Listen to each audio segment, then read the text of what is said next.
par Dominique et complété par les travaux d'Olivier, l'assurance maladie développe un certain nombre d'outils et notamment s'est vu confier la conduite de projets opérationnels concernant l'espace numérique de santé et le bouquet de services. Alors, peut-être avant de recommencer, ce que disait Dominique, c'est que le dossier médical partagé, c'est la brique de base, avec les comptes assurés tels Amélie et MSA.fr, de cet espace numérique de santé et du bouquet de services.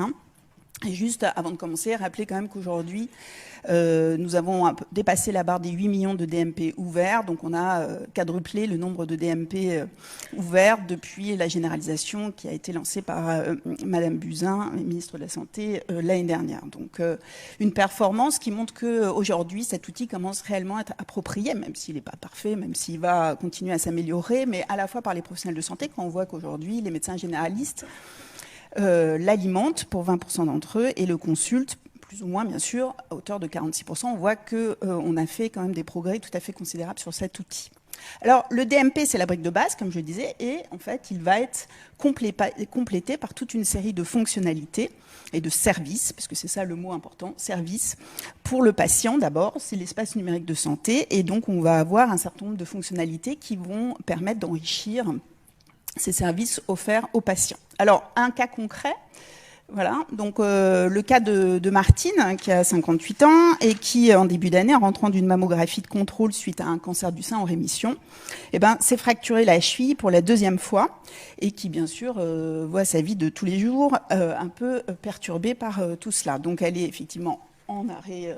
Vas-y, Dominique.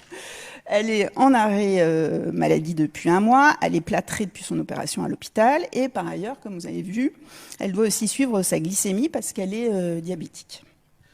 Alors, elle a découvert depuis peu l'application de l'espace numérique de santé proposé donc par le ministère des Solidarités et de la Santé et l'assurance maladie qui lui offre plusieurs services et qui lui permettent notamment de gérer son dossier médical partagé. Et on voit là qu'elle a pu compléter son dossier médical partagé de ses antécédents médicaux.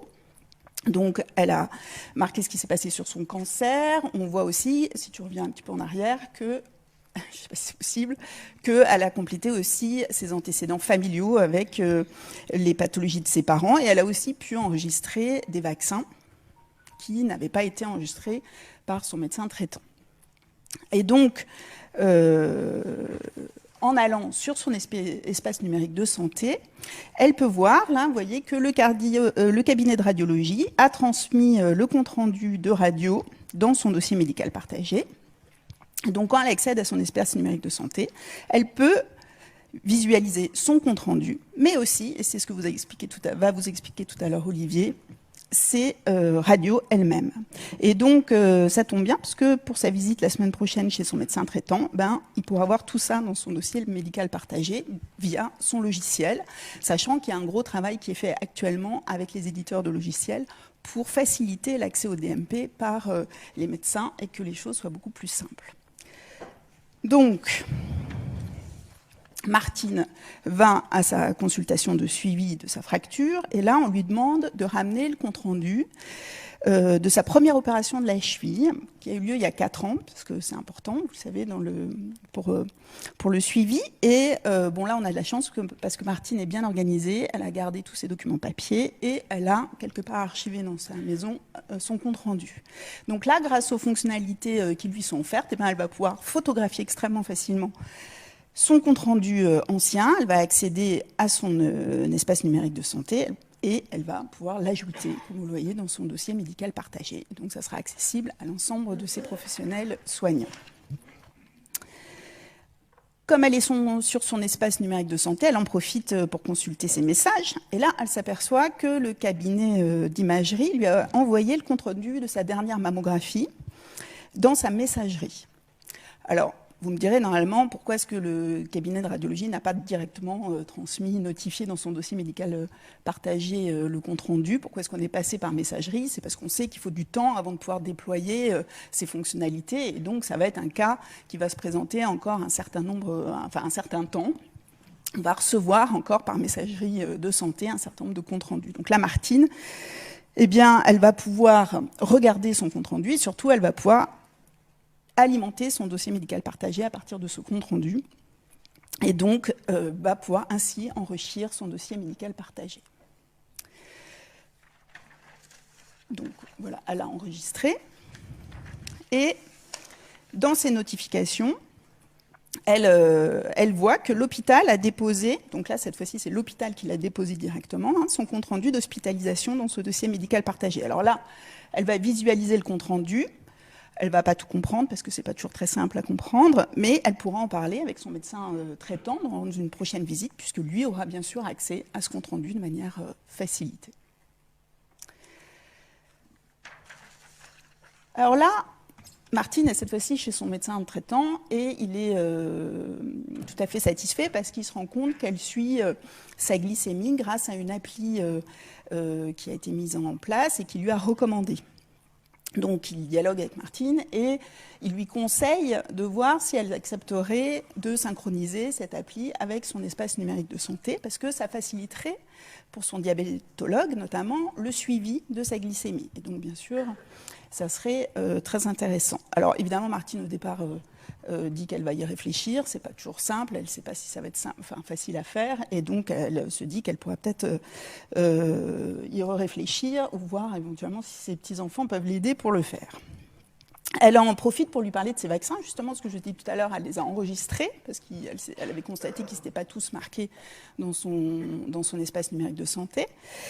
Et le médecin, du coup, a accès à ces vaccins qui ont été qu'elle a rappelés. Il lui fait justement, il devait lui faire par ailleurs un rappel de tétanos, et donc il lui dit qu'il va falloir le faire lors d'une prochaine visite. Et donc, il va lui faire plusieurs ordonnances, une ordonnance de vaccin, une ordonnance de glucophage, et il va lui prescrire aussi, parce que vous vous souvenez qu'elle s'est fait mal à la cheville, donc des séances de kinésithérapie. Donc, il lui conseille de les faire à l'hôpital, mais surtout, les ordonnances sont enregistrées, ces 3 ordonnances sont enregistrées dans l'espace numérique de santé, ces prescriptions, et du coup, pour Martine, c'est vrai que ça sera plus simple, parce que bien sûr, elle a ces ordonnances papier, mais elle pourra les retrouver, si elle les perd, dans son espace numérique santé. Et puis donc, elle rentre chez elle, et là, elle va regarder son espace numérique de santé, et elle va se poser la question de voir si elle accepte de synchroniser les résultats de son appli sur le diabète avec son espace numérique de santé.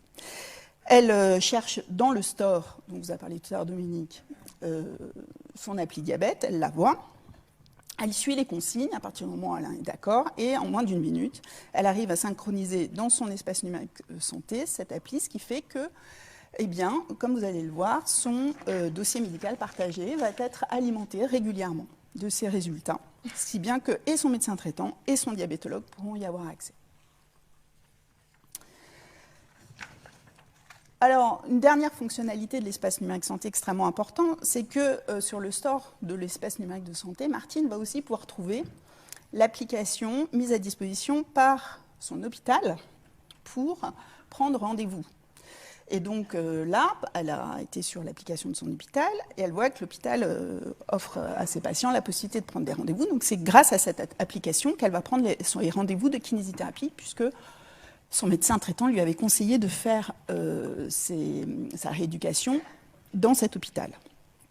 Et Martine donc, se connecte à l'application sans se réauthentifier et prend ses rendez-vous de manière extrêmement simple.